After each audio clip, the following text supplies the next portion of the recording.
তো বন্ধুরা, তোমরা প্রথমে এই ভিডিওটি ভালো করে দেখো, তারপর এর কিছু কিছু ফানি কমেন্টস পড়া হবে। So let's go.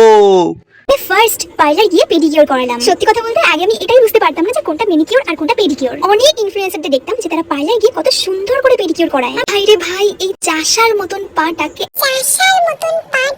এত সুন্দর করে দেবে আমি তো সত্যি ভাবতে পারিনি। এতটা রিল্যাক্সিং, আমার তো পুরো ঘুম পেয়ে গেছিল, বিশ্বাস করো। আমি বুঝলাম না, পায়ে এত রকম ক্রিম অ্যাপ্লাই করা হয়েছে যতগুলো আমি মানে ফেসে কোনো অ্যাপ্লাই করিনি। রেজাল্ট এসেছিল মনে হচ্ছিল অন্য কারো পা, আমি তো নিজের পাকে নিজেই চিনতে পারছিলাম। চলো ভাই। চাষা বলে যাদের অসম্মান করছো তাদের জন্যই তুমি খেয়ে বেঁচে আছো। ঠিক বলেছো। যোগ্যতার থেকে যখন কেউ কিছু বেশি পেয়ে যায় তখন সুমির মতোই অবস্থা হয়। চাষিরা তো মানুষ, তোমার পা কাকের মতো, চাষিদের সম্মান করতে শিখো। ঠিক বলেছো। চাষার পাও তোর থেকে সুন্দর।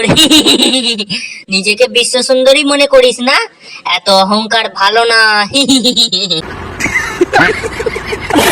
সুমির সবই পরিষ্কার হলো, খালি পোদের ময়লাটা আর পরিষ্কার হলো না।